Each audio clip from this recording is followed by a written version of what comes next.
చంద్రబాబు నాయుడు గారి నేతృత్వంలో కూటమి పాలన ప్రారంభమై ఈ నెల 12వ తేదీకి 2 సంవత్సరాలు అయితే కూటమి శాసనసభ్యులుగా శాసనసభలో మేమందరం ప్రమాణం చేసి ఈ రోజుకు 2 ఏళ్ళు అవుతా ఉంది. ఈ 2 సంవత్సరాల కాలంలో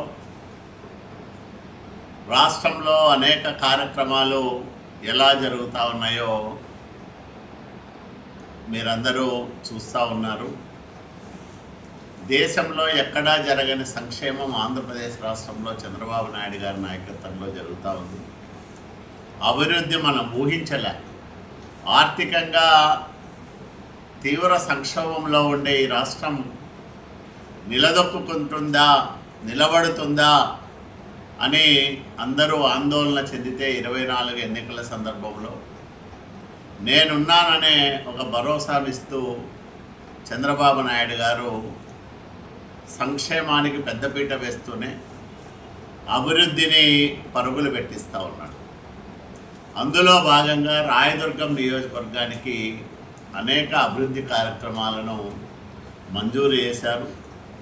ఇందులో కొన్ని గతంలో 2014-19 మధ్యకాలంలో మంజూరై పనులు కొంత జరిగి 5 సంవత్సరాల జగన్మోహన్ రెడ్డి అరాచక పాలనలో పూర్తిగా నిలిచిపోయిన పనులను ప్రారంభం చేయడానికి, పూర్తి చేయడానికి కొన్ని నిధులు ఇచ్చారు.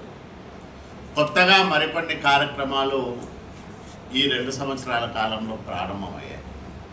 అట్లాగే 5 సంవత్సరాల జగన్మోహన్ రెడ్డి పరిపాలనలో తుంగభద్ర ఎగువ కాలం పూర్తిగా నిస్తేజంగా మారిపోయి నీటి సరఫరాకు అనువుగా లేని విధంగా దుస్థితికి చేరుకున్న నేపథ్యంలో నేను శాసనసభ్యుడైన వెంటనే యుద్ధ ప్రాతిపదికన అత్యవసర మరమ్మతులన్నీ కూడా చేయించాం.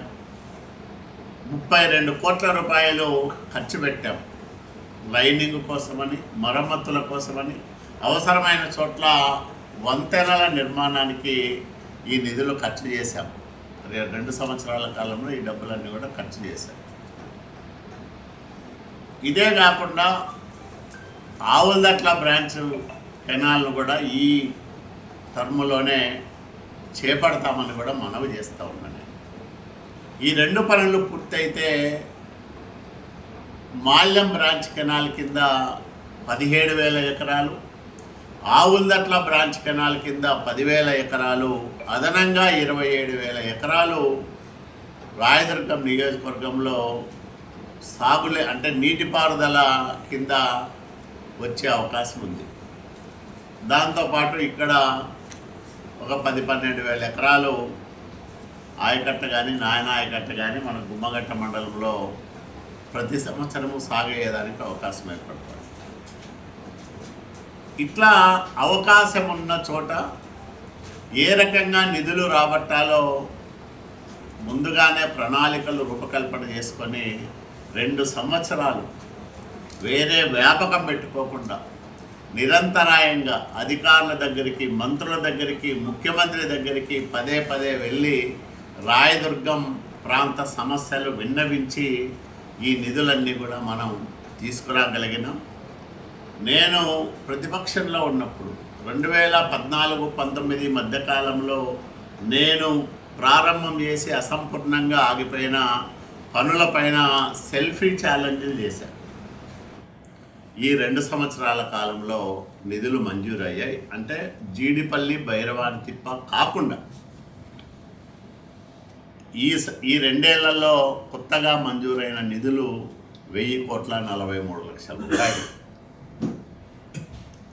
త్వరలోనే టిట్కో ఇళ్ళ పనులు కూడా ప్రారంభం చేస్తాం. మీరందరూ చూసింటారు.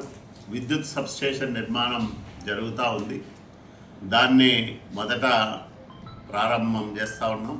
అట్లాగే ఆ పనులు కూడా ఎవరైతే ఆ కాంట్రాక్టర్ 5 సంవత్సరాల బిల్లులు రాక ఆపేశాడో ఆ కాంట్రాక్టర్ని పిలిచి మాట్లాడాం.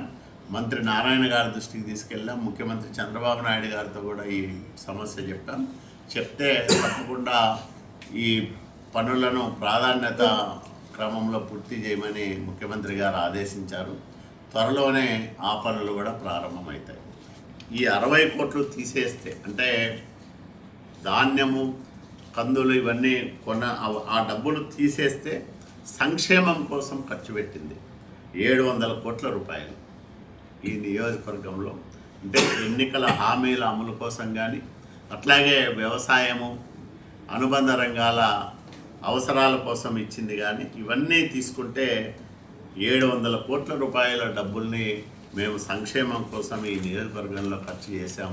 ఇది చంద్రబాబు నాయుడు గారి ప్రభుత్వం 2 సంవత్సరాల కాలంలో రాయదుర్గం నియోజకవర్గ ప్రజలకు చేసిన అభివృద్ధి సంక్షేమమని మీ అందరికీ నేను మనవి చేసుకుంటూ